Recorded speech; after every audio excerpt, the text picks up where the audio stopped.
kayak jurkam tadi ini yang langsung khas ilmuwan. Ini sebagai penghormatan saya pada Yunisma, ini khas keilmuan.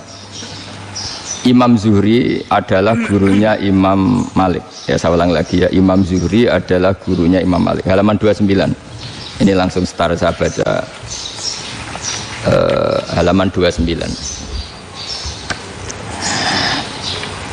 Dan ini terutama yang para punggawa-punggawa ini. Saya baca ya. Ini teks tidak ada yang saya rubah, memang persis seperti ini. Bismillahirrahmanirrahim. Yaqulu Zuhri, ini gurunya Imam Malik. Fama futiha fil islami fathun qablahu kana a'zama minhu. Innama kanal qitalu haitsul taqon nasu. Falam makanatil hudnatu wa wadu'atil harbu wa amanan nasu ba'duhum ba'do wal taqaw fatafawadu fil hadits wal munaza'ah. Falam yaklim ahadun bil islami yaqilu syai'an illa dakhula fihi walaqad dakhalataini kasanaten mithlu man kana fil islam qabla dzalika au aktsar. Terus ini ngomongnya harus santai, nggak boleh provokatif. Begini, kita tahu dalam perdamaian Hudaybiyah itu poin-poinnya itu semuanya merugikan Islam. Di antaranya adalah jika yang Islam masuk kafir harus dibiarkan, karena berarti masuk ke habitat asli. Karena Nabi sebelum jadi Nabi, komunitas pokok itu kafir, sehingga kalau Islam masuk kafir kembali ke habitat. Tapi kalau Islam masuk kafir, kafir masuk Islam itu harus dikembalikan karena dianggap bid'ah. Maka kalau kamu dituduh bid'ah itu tenang saja dulu. Nabi itu ya dituduh ji'ta bidinin muhdas, kamu datang dengan agama yang baru. Cuma agak diteruskan wa kullu muhdatsatin bid'ah wa kullu bid'atin dalalah. Jadi orang-orang kafir dulu kalau ngomentari Nabi, ji'ta bidinin muhdas, kamu datang dengan agama yang apa? Baru.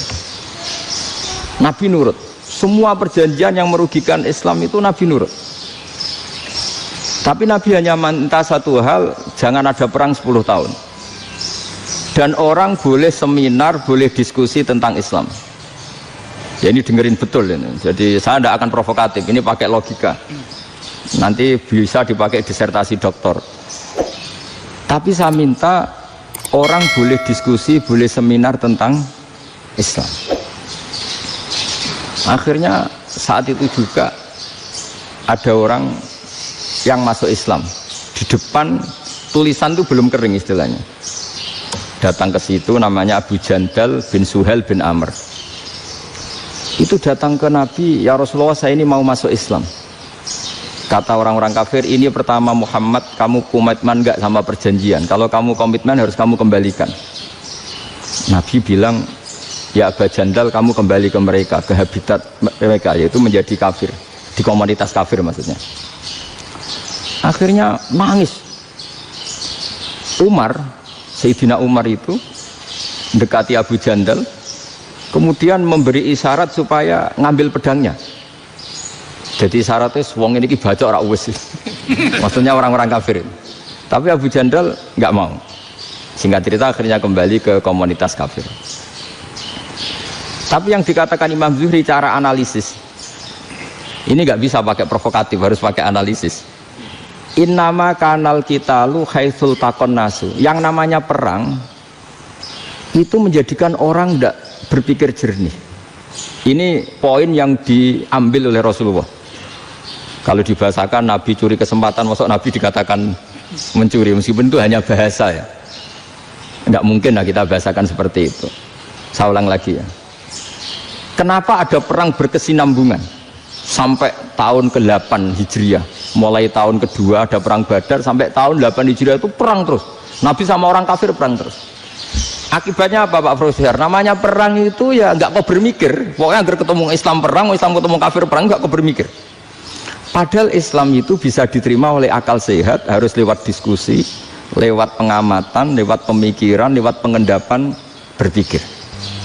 Makanya Nabi tahu ini masalah besar. Kalau orang perang terus, itu gak kober mikir Islam, tidak sempat diskusi tentang Islam. Makanya Nabi hanya minta satu poin. Oke, perjanjian ini saya turutin semua, tapi saya minta orang kafir semuanya boleh mendiskusikan Islam, boleh seminar tentang Islam.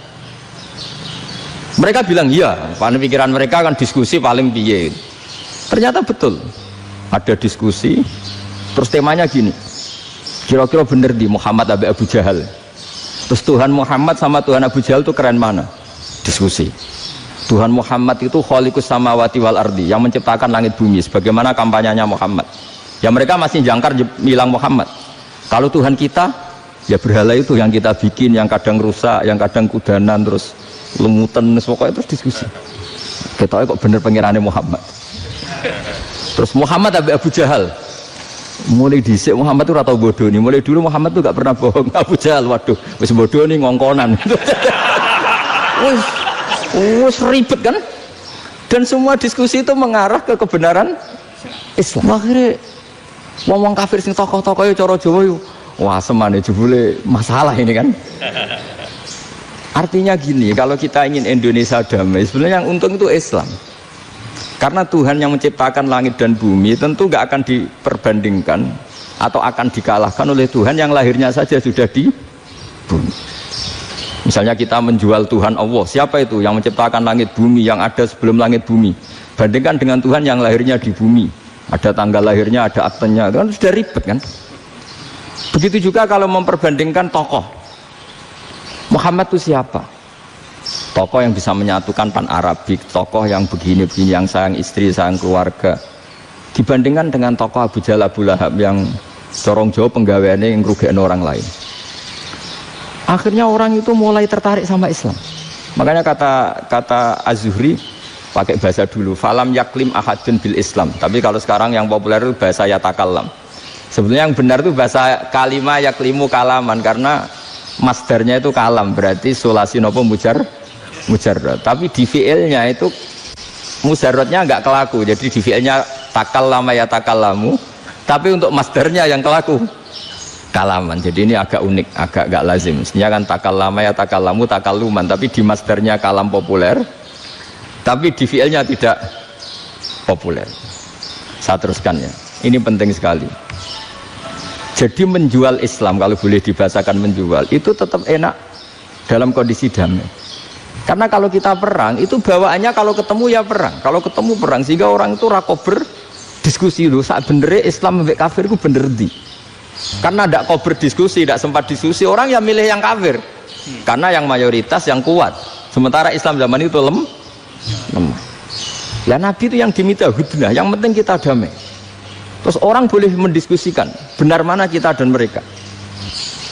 Ya setelah diskusi ya tadi kan nggak mungkin Allah yang begitu keren hebat pencipta langit bumi dibandingkan berhala yang mengurus dirinya sendiri saja tidak bisa. Walhasil terus orang mulai tertarik sama Islam dan aturannya nggak boleh dilarang diskusi itu. Nah makanya saya pernah ditanya beberapa profesor di Jogja, Gus, suatu saat kalau kampus paling keren di Jogja ini ada Islamic Studies, kemudian pengajarnya dari berbagai agama, ini riskan nggak bagi Islam?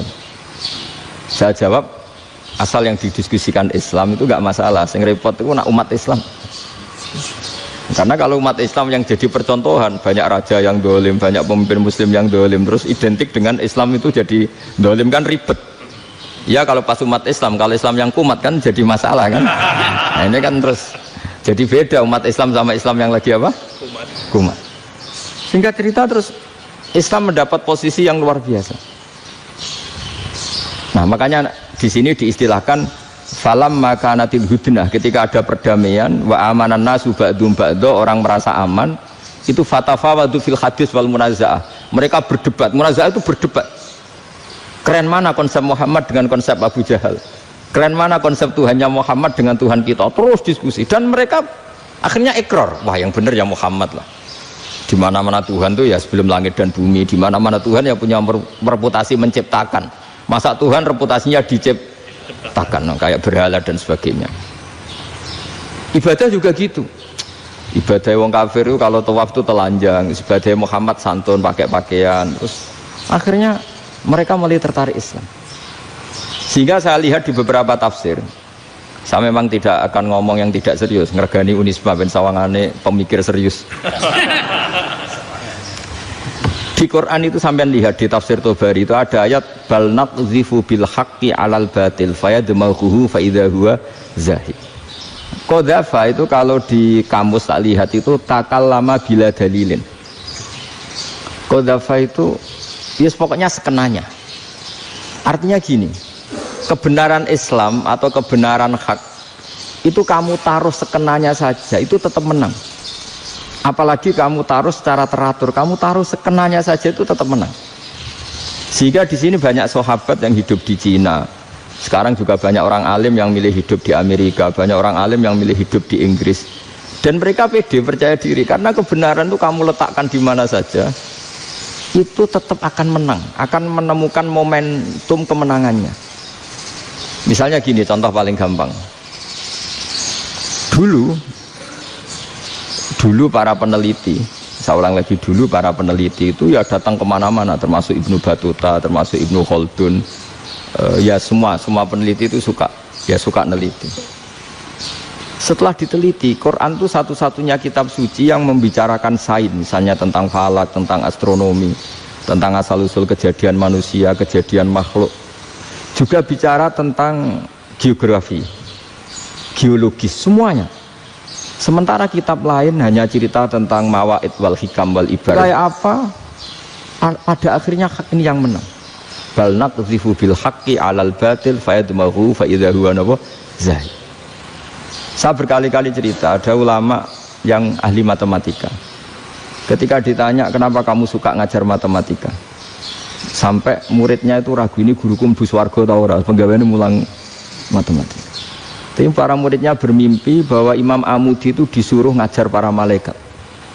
Dan itu pede betul dia. Kata Allah, ini ulama saya yang iman kepada saya setingkat iman kamu. Jadi malaikat itu tidak mungkin Gusti, kita menyaksikan langsung engkau, sementara ini di bumi nggak nyaksikan jenengan. Kenapa bisa sepede dan seyakin itu? Akhirnya Imam Amudi disuruh ngajarin matematika. Jadi Anda kalau profesor itu nanti harus sempat ngajari malaikat, itu baru benar-benar profesor. Jadi nanti di akhirat ngajari siapa? Malaikat. Jadi ada seminar yang melibatkan banyak malaikat, narasumbernya itu seorang profesor. Itu ketika kenapa engkau begitu yakin kalau Allah itu Tuhan dan Allah itu Al-Wahidus Shomad. Terus Imam Amudi mulai nulis angka agak beraturan. 2, 3, 4, 5 sampai 1 miliar, 1 triliun, semuanya enggak beraturan. Kata beliau, nisbatus naini wasalasa ila ma la nihayatalaha iku nisbatul far'i ilal asli. Mbok angka sebanyak apapun, 2 dibanding 1 ya far'ul wahid, 3 dibanding 1 ya far'ul wahid, semua angka yang enggak terhingga pun dibanding 1 semuanya far'ul wahid. Semua angka sebanyak apapun itu cabang dari angka 1. Fakullu hadil awalim far'un minal wahidis shomad, yaitu Allah Subhanahu wa ta'ala. Wakil malaikat tepuk tangan, iya juga. Jadi begitu juga ada ulama itu ahli gambar. Saya dulu ngaji sama Mbah Mun Al-Husunul Hamidiyah, itu kitabnya itu banyak gambarnya. Dan gale gambar yang ngawur betul, mangga ahli gambar. Saya epol, sempurna lele. Semua gambar bangunan, gambar sapi, pokoknya gambar. Ternyata dia menemukan Tuhan itu dari gambar. Gambar serapi ini atau seruwet ini sama. Gambar rapi sama ruwet itu sama kalau dalam pandangan tauhid. Dimulai minan nuqtah al-wahidah. Kowe cek gambar sing rapi, sing indah, cek gambarmu elek, dimulai dari 1 titik. Dan titik ini nuqtatil wujud, yaitu Allah Subhanahu wa ta'ala. Jadi nak cara ahli tauhid gak penting gambarnya api, menang lomba atau ora penting. Butuhnya hadis surah ini gambar baik yang rapi maupun ndak adalah min nuqtah dari 1 titik. Nah, alam raya sebanyak ini mbok gambar mbok ora, cek mulai Mars sampai Jupiter kabeh semua bentuknya yang banyak ini semuanya min nuqtatil wujud, yaitu dari titik wujud, ini kok Allah Subhanahu wa ta'ala. Di sini hebatnya ulama-ulama, mbok dia pengajar matematika, mbok pengajar gambar, semuanya dipakai perangkat untuk tauhid. Nah, itu kan juga bagian dari Islam damai, Islam yang sangat tidak perlu perang untuk orang dipaksa Islam, nggak perlu provokatif kayak tadi pidatonya rektor jenengan tadi. Jadi ciri utama ilmuwan tuh kalau ngomong datar tapi logikanya nggak terbantahkan, itu ciri khas ilmuwan. Kalau ciri khas politikus kalau ngomong itu keras. Provokatif lah kira-kira gitu. Tapi isinya biasa. Nah saya berharap nanti semua profesor doktor itu datar tapi isinya kualitasnya bagus ya. Mentes. Jadi makanya terus kata ulama kenapa diistilahkan balnat zifu bil haqqi. Kenapa pakai qadzafa sementara qadzafa maknanya takallama bila dalil. Maksudnya bila dalil di sini itu min ghairi ikhtiyajin ila dalilin. Kebenaran itu memang enggak butuh dalil. Apa kita perlu dalilnya apa? Buktinya apa? Kalau 3 itu cabang dari 1. Wong gendeng yang takok gitu pas orang gendeng. Wong 3 cabang dari 1 kok ditanyakan buktinya apa? Itu min awalil bidah. Pertama orang pasti tahu kalau 3 itu far'ul wahid. 1 juta juga far'ul wahid. 1 miliar juga far'ul. Gambar yang sebanyak apapun ya dimulai dari 1 titik. Cek gambar benar maupun yang tidak. Akhirnya apa? Ulama dulu itu sebegitu rileks nerangkan tauhid. Lalu kenapa asma ini yang ya ini kan khas NU ya, khas pesantren. Sebenarnya saya keberatan pakai istilah khas NU, pakai khas pesantren karena NU itu anaknya pesantren, jangan dibalik pesantren anaknya NU karena sebelum ada NU itu ada pesantren. Tapi kayaknya Unisma lebih suka pakai bahasa NU dan saya ya agak orderan yang terpaksa disuruh ngomong. Ini agak apa ya, agak kacau sebetulnya ini agak kacau. Jadi NU itu sama pesantren itu tua pesantren. Jadi NU dilahirkan pesantren bukan dibalik pesantren dilahirkan NU. Sehingga barokahnya didirikan pesantren ini kadang nyuwun sewu sekali berbahasim itu kadang ide besar beliau itu ora dituruti wong NU. Jadi Mbah Hasim cara kula kok dadi Mbah Hasim ya mangkel. Mbah Hasim itu ngarangno kentong. Nggih ngaramno beduk, tapi NU nganggo kentong. Dan uniknya Mbah Hasim enggak tersinggung. Karena ciri khas pesantren itu membolehkan perbedaan apa? Pendapat. Itu masyhur khilafnya Mbah Hasim sama Mbah Fakih Mas Kumambang itu sampai dikitabkan. Saling ngeritik, saling macam-macam lah. Jadi cara berpikir Mbah Hasim ketika Nabi rembukan ini gimana ya cara menentukan waktu sholat ya pakai kentong ya Rasulullah zakalin nasoro itu untuk orang Nasrani ya pakai buk itu trompet zakalil Yahud itu untuk orang Yahudi. Terus, ada yang lagi pakai api ya Rasulullah zakalil Majusi itu orang Majusi. Setelah itu ada orang datang lari-lari cerita mimpi azan tadi ya itu terus dipakai sarana pemanggilan sholat ya azan itu sehingga Mbah Hasim menolak kentong karena mantas sababi qaumin bahwa beliau keras sekali sampai bilang haram. Beliau judulnya ya haram al-jasus antakrimin nakus. Setelah naskah itu sampai ke Mbah Fakih Mas Kumambang di Gresik situ, di daerah Dukun situ. Dulu nggak ada WA ya, jadi sampainya ya lama. Makanya saya sampai sekarang nggak punya WA karena ya saya ulama kan kalau WA-an terus ya jadi ulama. Nggak jadi ulama main WA-an terus itu. Lah itu termasuk rektor gak kau bermikir itu mesti kebanyakan WA. Karena kan otaknya didikte oleh sesuatu yang masuk. Sesuatu yang dilihat itu kan pasti mendikte kita. Beda kalau yang enggak WA-an kan mikir apa kita yang menentukan. Kalau WA-an kan kita ditentukan. Mau mikir anaknya butuh apa gara-gara WA informasi Jakarta mikir Jakarta. Padahal secara kewajiban ngapain kamu orang Malang mikir Jakarta. Gara-gara WA mikir Jakarta belum selesai ada berita di Sulawesi mikir Sulawesi habis itu mikir NTT. Makanya semua orang sekarang merasa tokoh nasional gara-gara informasi yang masuk itu nasional. Jadi Mas Yo RT yang mikir gimana Gus Indonesia kok ada RT sampai lupa kalau dia itu RT. Jadi semua orang sekarang merasa tokoh nasional. Dan itu gara-gara apa coba? Akhirnya semua orang juga punya ide tentang nasional. Harusnya negara itu gini-gini.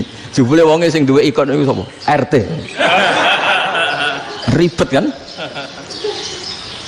Saya teruskan. Setelah naskah itu sampai ke Kiai Fakih Mas Kumambang. Beliau itu marah besar. Ini harus dilawan dan saya bukan karena benci Mbah Hasim. Beliau teman saya ketika ngaji Kiai Mahfud di Mekah. Jadi Mbah Fakih dan Kiai Hasim itu teman ketika ngaji di Mekah. Terus cara ngelawan tuh lucu. Lucu gak ilmiah tapi gak ilmiah wong alim tetap ilmiah. Di mana-mana serupa itu tidak sama. Ya kalau mungkin zaman Nabi di Madinah itu, zaman itu kentong itu identik dengan milik Nasrani. Di Indonesia beda. Pos kampling ya kentong, kebakaran ya kentong, wae sarapan orang di LP ya pakai kentong. Jadi tidak ada jaminan kalau kentongan itu identik dengan Nasrani. Lalu haramnya di mana? Yang di mana-mana tasabuh itu identik. Ini tidak identik. Mulai masalah kan? Mulai masalah. Jadi beliau gaya judul Hazruus. Hazruus itu kepala bergeleng-geleng. Sekarangan kok ngene. Jadi sekarangan kok provokatif gitu. Nah, dan itu Mbah Hasyim ya hormat Mbah Fakih ya hormat Mbah Hasyim. Saya sendiri secara pribadi itu lebih suka pendapat Mbah Hasyim sebetulnya.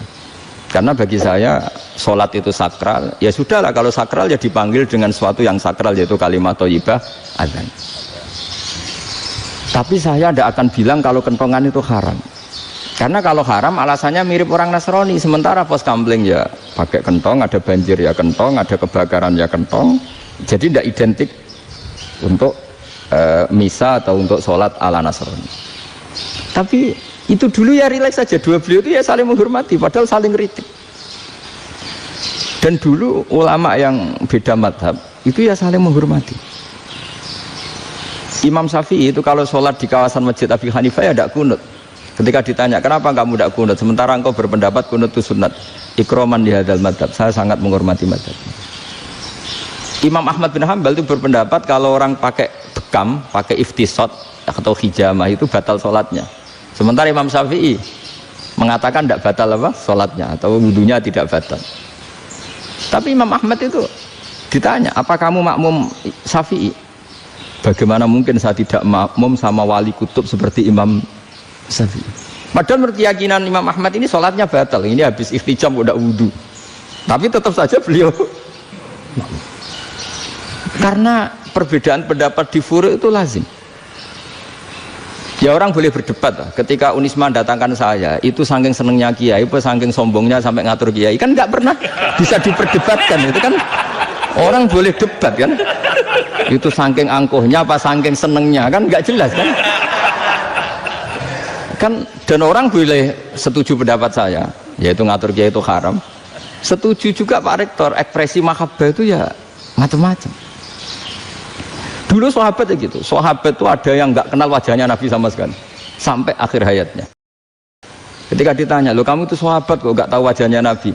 Saya tidak pernah berani memandang Nabi karena ijlalan Nabi, terlalu menghormati saya sehingga tidak berani memandang wajahnya. Ada sahabat yang penggawaannya dulu wajah Nabi sampai bisa nyifati alfiu faminunil hajib, sampai bisa nyifati detail karena dulu wajah Nabi itu ibadah. Ada seorang wali ditanya, kalau kamu di surga ingin nggak melihat Allah? Enggak. Loh, tapi semua orang ingin melihat Allah. Unazzihu dzalikal jamal an-nadhari misli, ben gak elek-elek Allah tak delok terima aku. Wong ra jelas. Berarti kok delok pangeran. Banyak. Jadi justru tapi karena saking takzimnya. Enggak lah, mosok sak aku kok. Makanya saya berkali-kali cerita, menurut kesepakatan ulama, soft awal itu paling baik. Tapi banyak juga wali yang kalau sholat itu di belakang. Koyok paling bener yang gue ngarep gitu. Lu bayangkan misalnya kamu semangat di soft awal di Masjid Haram, jebule sholatnya salah. Ini dari malaikat gayane gue ngarep, jebule raro. Ini di sini wong, jebule bodoh gitu. Gayane gue ngarep, jebule.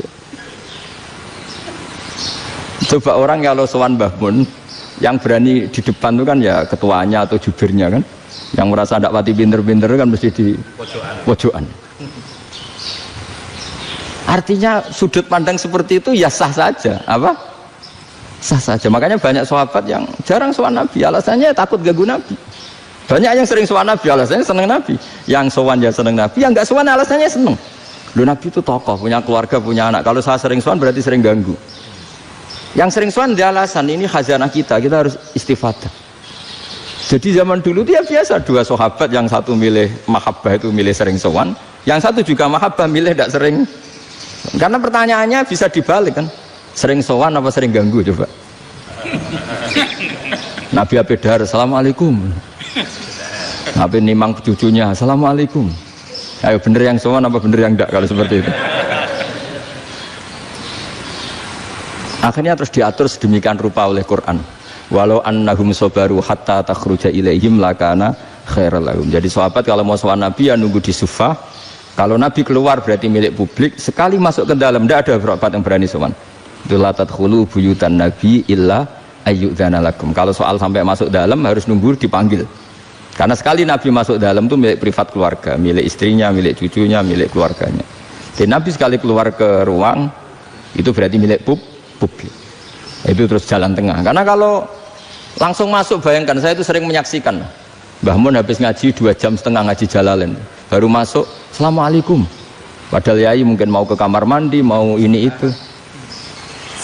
Jadi dulu itu Quran sangat modern, sebelum ada dokter ngatur tamu, rektor ngatur tamu itu Islam sudah modern. Dia kan nggak fair kan? Misalnya saya ke Unisma harus janjian pakai ini, terus kalau misalnya kesini selonang-selonang kan lucu kan, mentang-mentang kiai terus juga sowan-sowanan selonang-selonang. Padahal kalau kita mau ke mereka pakai protokol, sering nggak fair dunia ini. Tapi karena aku kiai ora oleh gelo ya sudah. Akhirnya saya memutuskan nggak gampang kemana-mana karena itu. Saya sering didatangi ajudannya menteri, Gus mau ada tamu dari Jakarta tanggal ini, mesti saya bilang, mereka milih tanggal yang mereka kosong, kok tidak mikir apa situ kosong. Tak jawab enggak lah, sebelum diatur bahasanya dan tawaduknya gitu. Akhirnya dibalik, datang lagi, Gus jam dengan kosong apa kita menyesuaikan. Lah itu lagi dia akhlak kata saya. Itu baru punya akhlak kata saya. Bukan masalah ini, bukan masalah gengsi ya. Saya sendiri itu dolan ke alumni itu jarang karena ya takut. Kiai kan yo nganggur, jam 09.00 nganggur, jam 10 nganggur. Bisa saja alumni itu kerja di pabrik, bisa saja yang latihan ekonomi di pasar. Jika kalau saya datang jam 9, iki kiai sing nilai santri ini, apa kiai sing ganggu santri. Nah karena orang ini melakukan rutin gak kok berpikir, pokoknya ngono jenenge silaturahim. Mau nyerah kok berpikir, padahal kalau diangen-angen ini kiai yang nilai santri ini, apa kiai yang ganggu santri ini karena datang di jam kerja. Nah, bayangkan kalau kebenaran dulu itu dikawal oleh satu peradaban perang. Jadi Nabi sesuai diangen-angen Nabi. Perang Badar menang Nabi, perang Uhud menang wong kafir, perang ini gonta-ganti. Apapun itu yang penting satu kesimpulannya, cara Rasulullah kesimpulannya satu. Orang tidak kober mikir kebenaran secara mengendapkan pikiran dengan pikiran jernih. Maka hebatnya Nabi ketika perjanjian, pokoknya saya minta nggak ada perang. Dan orang yang boleh mendiskusikan Islam. Itu luar biasa idenya Nabi. Karena bawaan perang itu orang kan nggak kober mikir. Ibarat seorang misalnya senang satu perempuan, ketemu rivalnya langsung perang kan gak mikir. Tapi kalau kau bermikir, diangen-angen cawe wedok iku ora seneng aku. Untungnya apa untuk wong ayu ora seneng, malah mau loro hati. Terus sudahlah, buruan dialihkan kemana kan gitu. Itu nak mau amen WA nan tukaran lewat SMS atau tarung langsung ora kau bermikir. Tapi kalau kau bermikir, akhirnya berpikir nih. Perempuan tadi sebenarnya yang disenangi siapa? Oke, ternyata senang Pak Erick. Sudah kita ngalah. Karena tidak ada nikmatnya kan menikahi perempuan yang sama sekali tidak mencintai kita. Tapi kalau nak kau berpikir pokoknya diprovokasi, wah gue kalah mbek A, gue kalah mbek B. Pikirannya kan ojo sampai kalah. Bareng wis menang ternyata ada lah. Nah bayangkan Islam itu seperti itu dulu, dipertarungkan. Doang Islam itu dinu aklin, agama yang diterima dengan akal sehat. Tapi sekarang ukurannya perang. Yang menang berarti benar, yang menang benar. Kan terus. Itu Nabi tidak ingin, makanya Nabi ingin sudah lah, nggak ada perang. Nah makanya kata Imam Zuhri, fathul Islam terbaik adalah orang boleh diskusi tentang Islam dan tidak ada perang. Lagi-lagi penting, tidak perang itu penting, silmun itu penting, perdamaian itu. Setelah tidak ada perang, akhirnya fatafawadu fil hadis wal munazah, orang boleh diskusi apa saja, termasuk boleh adu polemik. Konsep satu Tuhan dan Tuhan banyak diperdebatkan. Akhirnya Nabi secara rileks bisa menjelaskan. Muhammad, urusan kita banyak. Kalau Tuhannya satu tidak cukup, Tuhan harus banyak untuk menyelesaikan berbagai urusan. Ada Tuhan bagi rektorat, bagi macam-macam kan. Ada Tuhan untuk ngurusi utang, ngurusi BPKB, macam-macam. Terus kata Rasulullah, enak saja Nabi jawabnya. Ya kalau kamu punya majikan banyak, perintahnya beda-beda, kamu mangkel enggak, bingung enggak? Ya susah, Mat. Kalau majikannya banyak, perintahnya beda-beda, kita jadi repot. Seneng mana? Seneng majikan satu. Ya sudah, Tuhanmu itu majikan kamu. Kalau Tuhannya banyak, perintahnya macam-macam, kamu yang repot. Akhirnya ya sudah, Tuhannya satu aja. Nah, itu ya barokahnya diskusi tadi, barokahnya enggak perang. Daraballahu mathalan rajulan fihi syuraka'u mutasyakisuna wa rajulan salamal lirajul hal yastawiyani masalah. Terus alhamdulillah. Jadi orang yang paling kafir pun saat itu taslim. Nah, ini kembali ke kalimat la ilaha illallah. Saya tidak perlu provokatif, pasti teori saya itu benar. Bukan saya bilang benar itu karena sombong, enggak. Ini sesuai teks. Misalnya begini, benar enggak kelompok takfiri yang suka ngafirkan orang lain? Itu pasti tidak benar. Logikanya gampang. Orang yang kafir 70 tahun saja dengan melafadzkan la ilaha illallah menjadi muslim. Masa dengan kalimat yang sama yang muslim menjadi kafir? Itu logikanya kan enggak ketemu. Orang kafir 70 tahun untuk menjadi muslim disuruh baca apa? La ilaha illallah. Tapi gara-gara baca la ilaha illallah nyekel patok jadi kafir. Pertanyaannya, loh ini kalimat apa? Kalimat untuk mengkafirkan apa kalimat untuk mengislamkan?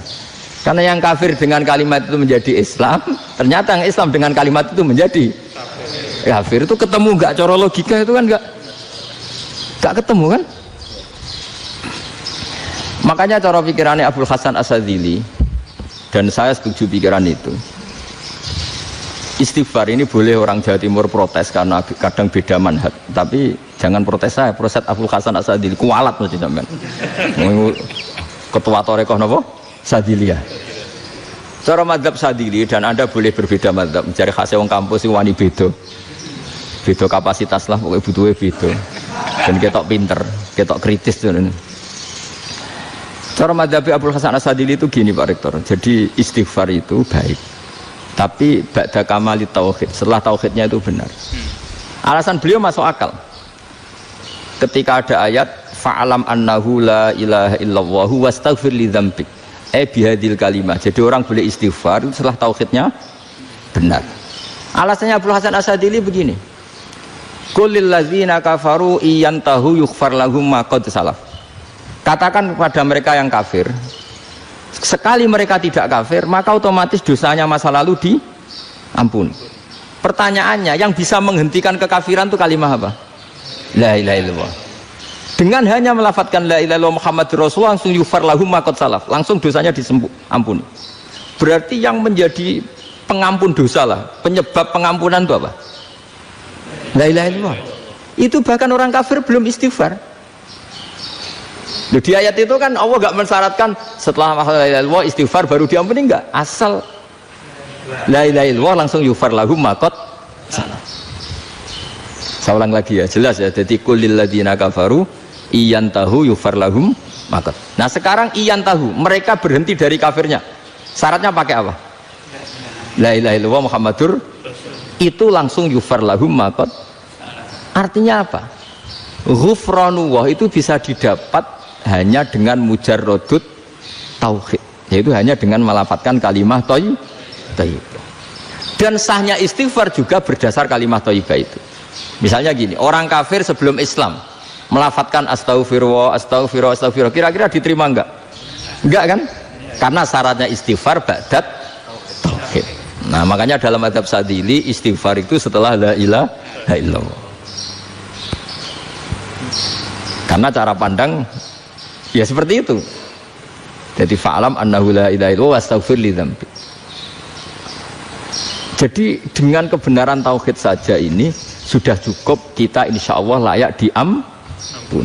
Karena innallaha la yaghfiru ayyusyraka bihi wa yaghfiru ma duna dzalika liman yasha. Jadi orang yang tauhidnya benar itu bisa diampuni Allah asal tauhidnya benar. Itu Allah ngendikan liman yasha wa yaghfiru ma duna dzalika liman yasha. Dawe Imam Suyuti walam yakun liman yastaghfir. Jadi orang yang bertauhid secara benar meskipun gak sempat istighfar itu tetap potensi diampuni. Karena bawaan tauhid itu sudah menjadi layak diampuni. Kayak orang kafir sekali ngelafatkan kalimat tauhid mbok gak istighfar langsung diampuni. Nah, karena melihat seperti itu terus orang berlomba-lomba memperbanyak jumlah ngelafatkan la ilaha illallah. Jadi kita yang alim, kita semua, saya tidak bilang saya, kita termasuk yang di pinggir-pinggir saya ngaku alim dengan masalah lah sopai. Kita semua yang alim-alim itu tahu bahwa la ilaha illallah itu super.